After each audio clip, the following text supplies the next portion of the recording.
Okay, I plugged in the microphones. That's a good thing. Here at the Here and Gone extravaganza on Friday night, November 7th. Today is the 83rd birthday of the great Johnny Rivers. I'm going to address that in the show tonight. I thought I'd jump right on a song here, though, for you. Bob Dylan was once asked, who's the greatest poet? We've been talking about poetry, and I'm going to be talking about a particular aspect of songwriting tonight. Some of you know what Dylan's answer was. He said, America's greatest poet is Smokey Robinson. And he was not being facetious. He was celebrating the art of simplicity. And I think this song took him about maybe 10 minutes to write, and yet it endures. It endures as a classic, as simple as it is. It was written for a movie, Pat Garrett and Billy the Kid, directed by Sam Peckinpah. And without further ado, it goes like this.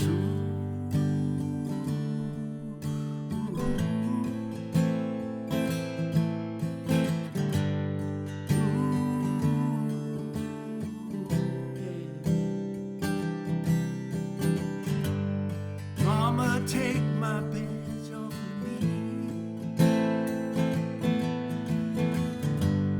I can't wear it anymore. It's getting dark, too dark to see. Feel I'm knocking on heaven's door. Knock, knock, knocking on heaven's door. Knock, knock, knocking on heaven's door. Knock, knock, knocking on heaven's door. Yeah. Knock, knock, knocking on heaven's door. Mama put my guns in the ground. I can't shoot them anymore. The long black cloud is coming down. I feel I'm knocking on heaven's door. Knock, knock, knocking on heaven's door. Knock, knock, knocking on heaven's door. Knock, knock, knocking on heaven's door. Knock, knock, knocking on heaven's door.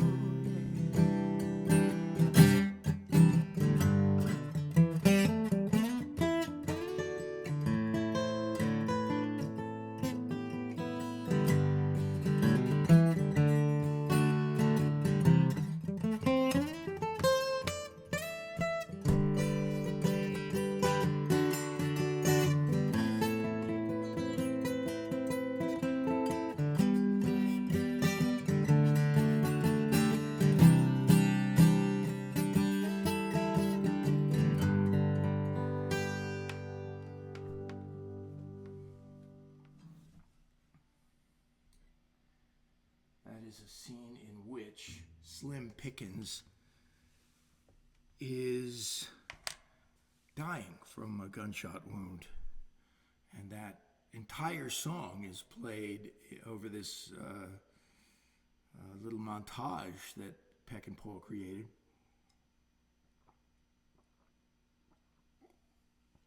What am I drinking, you may ask? I'm not drinking chocolate milk or Yoo-Hoo.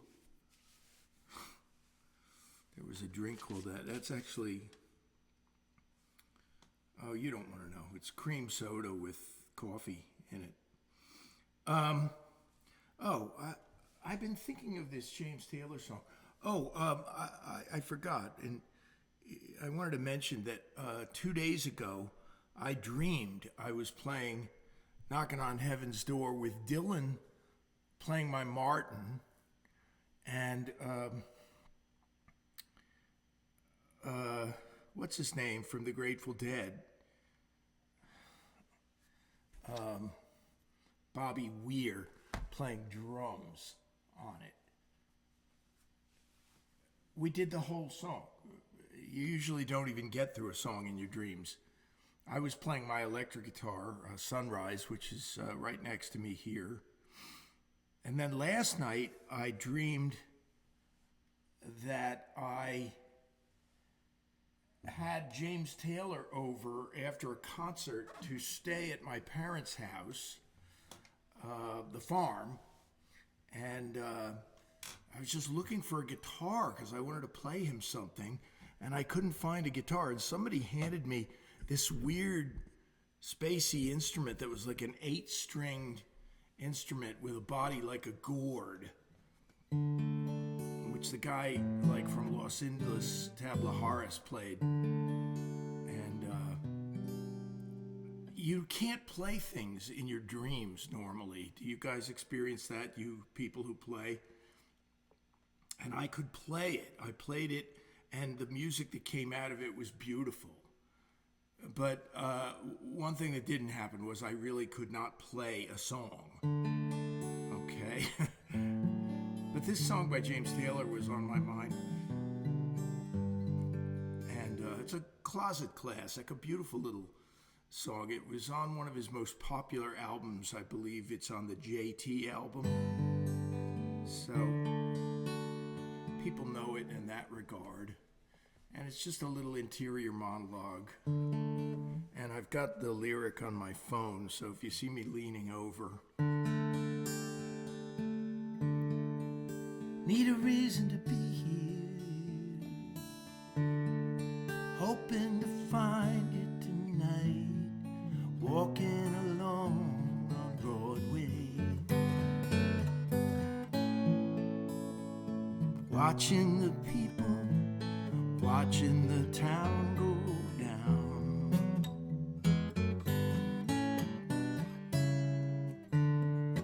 Broadway's a river to me, fat fish in the big city sea, taxi cabs, limousines, submarines.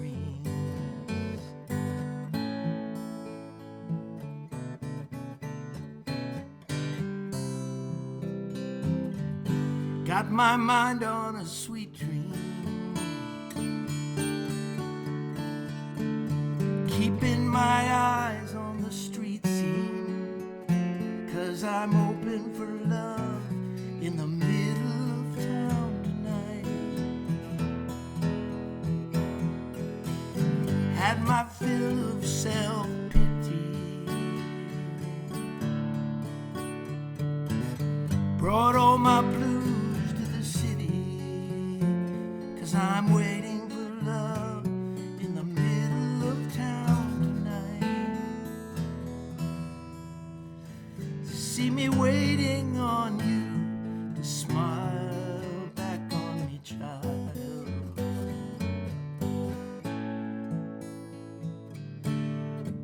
Looks like tomorrow seems like the end of a dream.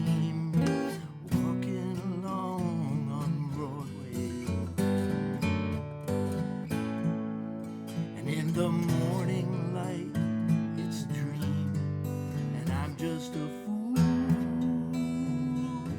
looking for love on Broadway.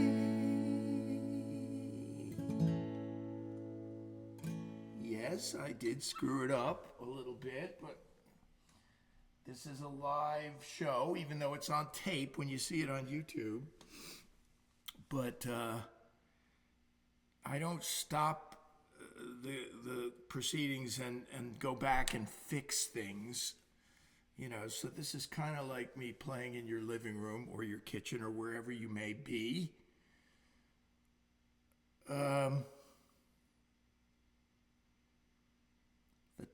topic that's been on my mind this week as I write songs, and I have a new one to play you, which I'll play you right after I explore this a little bit with you. The topic is, what's the highest calling of the songwriter, in my opinion anyway? So, to entertain you, to make you think about things. I think you see where I'm headed. I'm convinced that the highest calling is to move people emotionally. And as much as that may be the case, I'm inclined to believe that there's not a ton of songs that do that. Why is that crooked? I know why it's crooked. It's crooked because my head is crooked. It's OCD, hat OCD it's called. Have you, if you're a songwriter, or if you're just a listener, have you ever cried upon hearing a song? Or if you're a songwriter, have you made people cry? I consider it's been a good couple of months, because in the last 2 months, I've made 3 people cry with my songs. I'm not trying to make people cry. I'm just, and one shed a tear, and the second one kind of shed a tear, and then the third person really cried, and with tears coming down their cheeks. And I was so flabbergasted in a good way. I told her that this is the greatest compliment you could pay me, and I'll never forget it. And I go way back to when I was 19, and I wrote a song called Girl on the High Wire, and I played it. The first time I ever played it was for my friend Steve Philp and his girlfriend Diane at the time, and I played it on their piano down in Central Jersey. And when I turned around, Steve was pointing at Diane, and she was crying at my song, The Girl on the High Wire. And I took that to mean that I had accomplished what I was setting out to do, which was to move the listener, to move the listener. And how do you do that? And think about, is there a song you can think of that has made you cry? There's one that only this week I found myself choked up and really on the verge of tears. And then I was trying to analyze why. And it's a beautiful, beautiful ballad by a guy named Tim Moore, who lives in Woodstock. And it's called Second Avenue. And Art Garfunkel had kind of a semi-hit with it. But I prefer Tim Moore's version. I was playing a party once in Central Jersey, and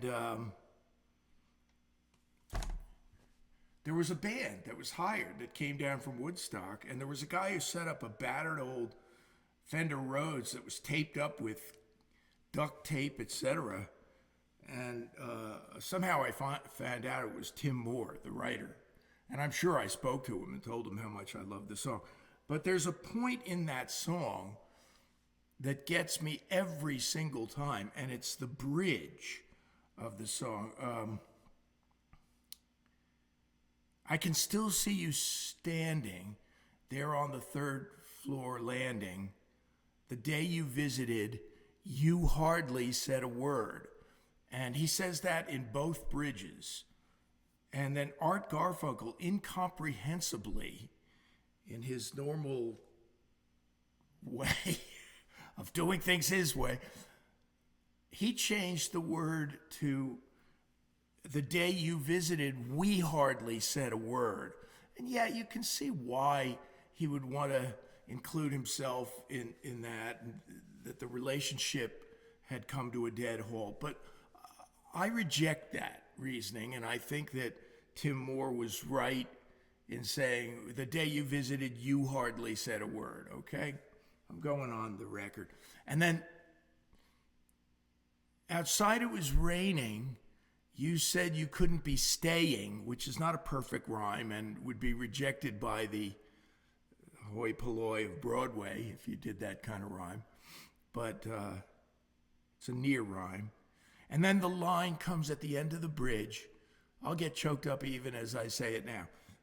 And you went back to your flowers and your birds. And here's the thing. There's nothing all that emotional about that line, is there? When you just hear it that bluntly. Let me see if I can. Outside it was raining. You said you couldn't be staying. You went back to your flowers and your birds. It's called an 11th chord. Since we can no longer see the light the way we did when we kissed at night. Da da da da da da da da da. It's a beautiful. And let it be. Where I wrote, and in the icy window pane he wrote, where I wrote, I am you. And I'm sorry to expose some of the tricks of the trade, but we're almost sure that Tim started out when he wrote the song. He wrote where I wrote I love you, but he realized that's too dumb and corny, so he came up with the alternative, which is still not that great in my opinion. I am you. But the rest of the song, as Donald Hall, who we read last week when he was Poet Laureate of America, and we read part of his poem, The Night of the Day. And thank you for the comments that some of you have made on that. Donald Hall said something very wise in an interview in the Atlantic magazine. He said, every great poem has at least one major flaw in it. And that's good to hear. It kind of frees us up to not be too perfectionist. But in Tim Moore's song, when he gets, you said you couldn't be there. You went back to your flowers. That's a kind of a E minor 11th. And your birds. Just the combination of the music with the lyric is what touches my heart. So it has to be both, I think.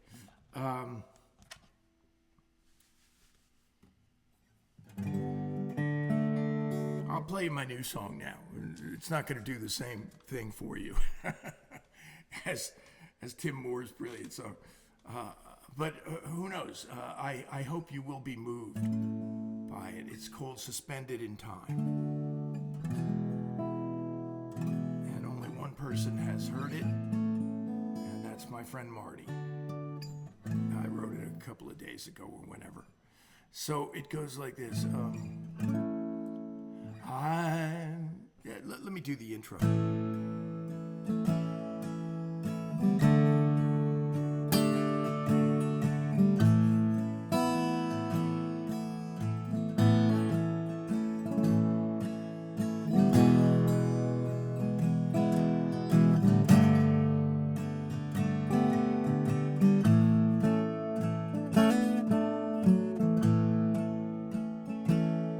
I met you in June, one night on the boardwalk.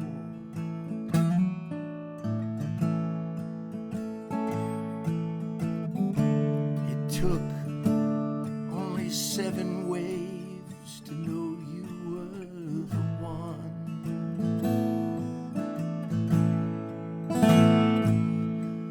We were suspended in time when we fell in love.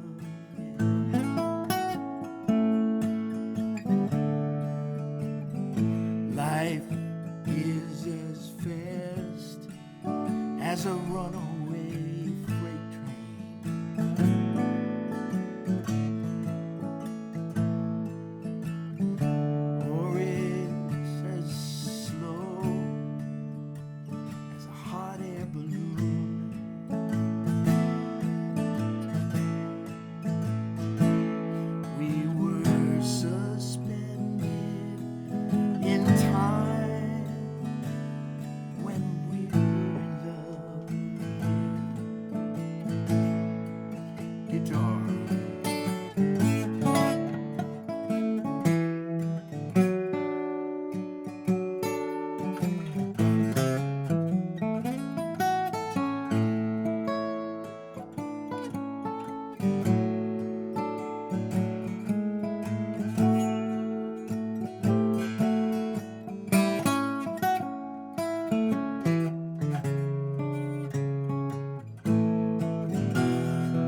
say that gets maybe a C plus as a performance. I don't have a beat on that song yet, 100%.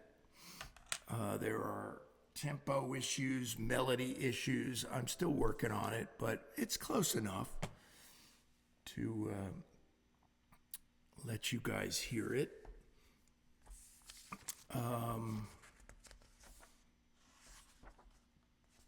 I have another relatively new song from 2 weeks ago that I might play on my electric here,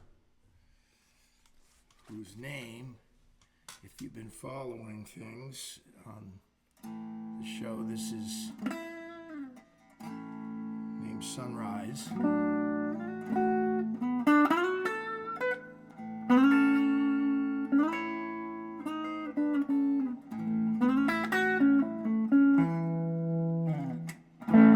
If you like the slight distortion that I have on this tonight, if you're a gearhead, and even if you're not, maybe you'd be interested that this is a pedal that was made in China, and it was reverse engineered from a Klon pedal. And have you guys heard of the Klon, K-L-O-N? It's a pedal that Prince's guitar player, what's her name, used on Purple Rain and other things, and it's $8,000 for that pedal. And so a company in China just took it apart, the original Klon, and they reverse engineered it, and they said, we'll make our version for $35. And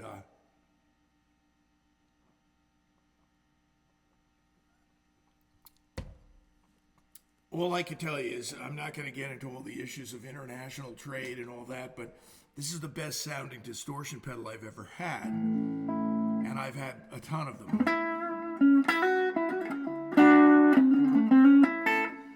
And you can hardly even tell it's on sometimes, which is kind of what you want. Please have mercy on me, baby. I'm drowning in a sea of love, and I need to know if you might love me too. I would lay down my life for you.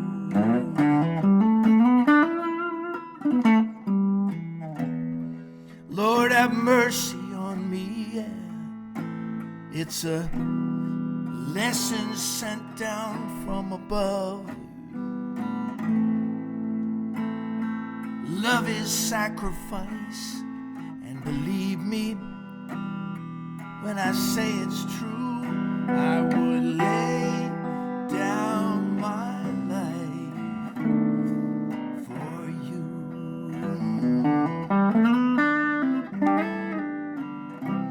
The future could be ours if you'd just say yes. And if you don't feel the same, I don't know what I'll do.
for you.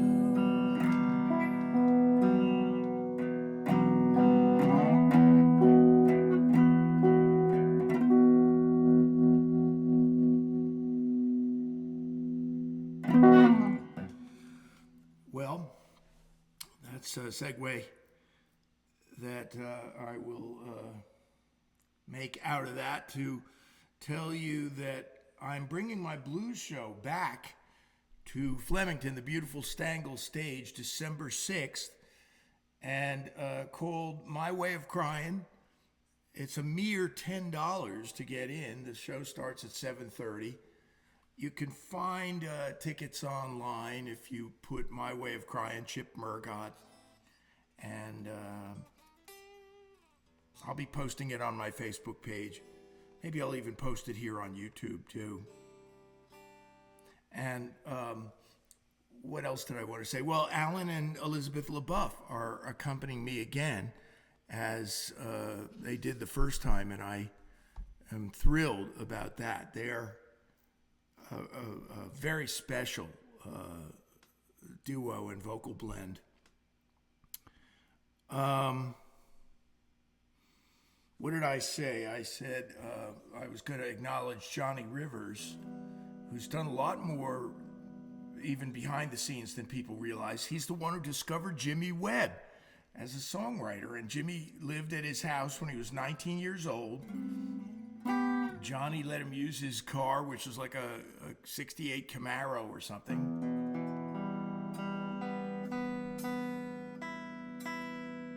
He's 83 today, and you know what he was in a word?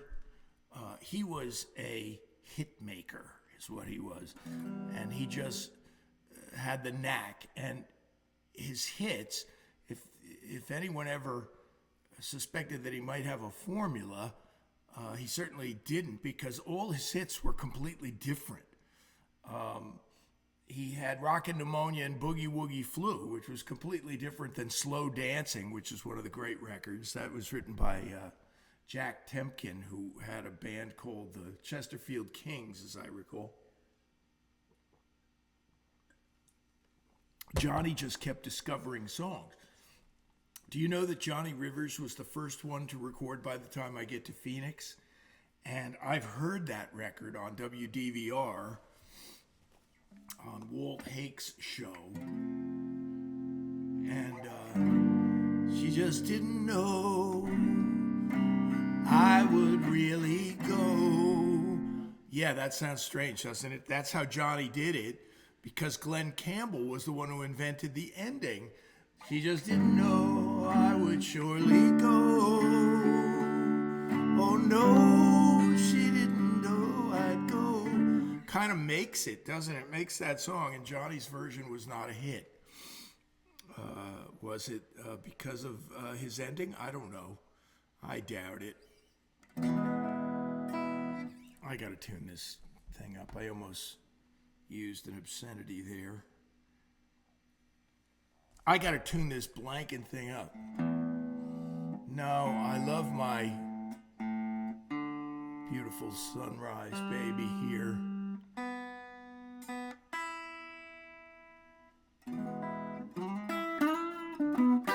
If you are watching this on YouTube, and I think you pretty much are, because that's the only place where it's posted these days, tell me in the comments what you think. A lot of you were very encouraging. But also, is there a song that made you cry?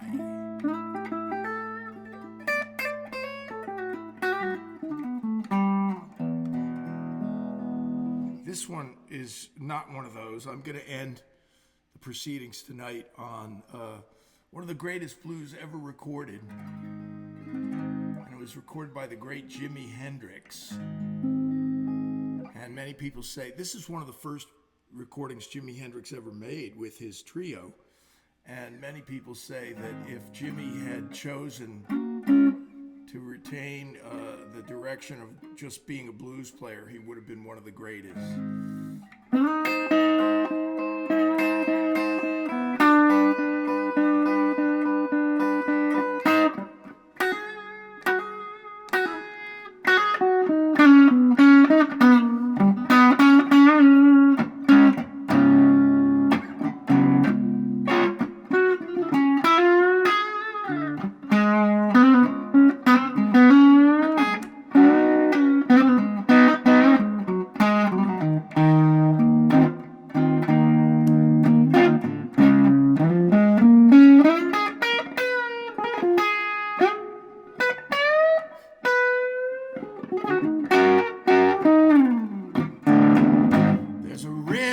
house over yonder, yeah, where my baby stays.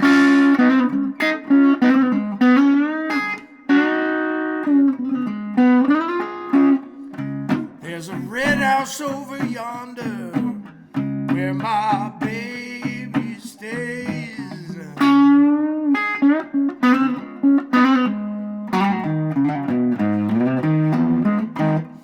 I ain't seen my baby in 99 1/2 days.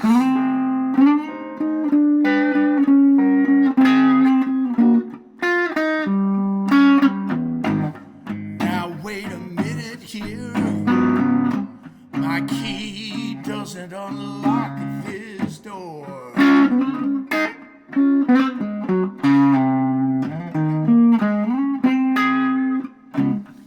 Wait a minute here, baby, my key doesn't unlock this door.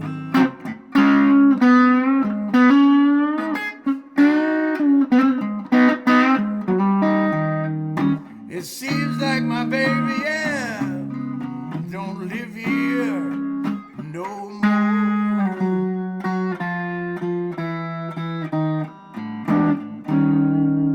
That's all right, I've still got my guitar.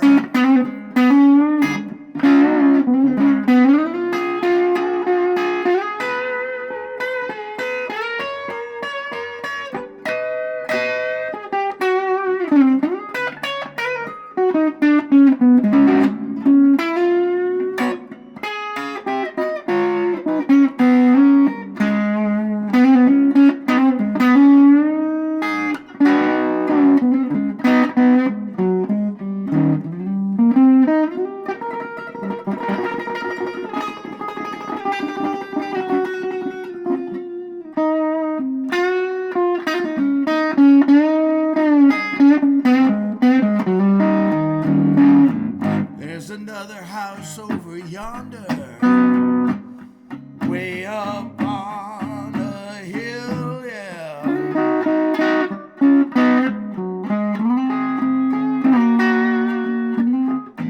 There's another house over yonder, baby, way up on a hill.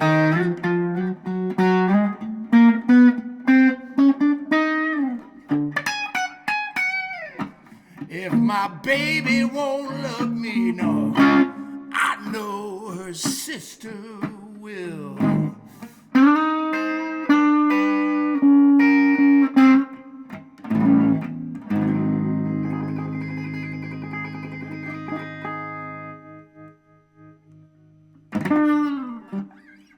Okay, thanks for listening. Have a great week. See you soon.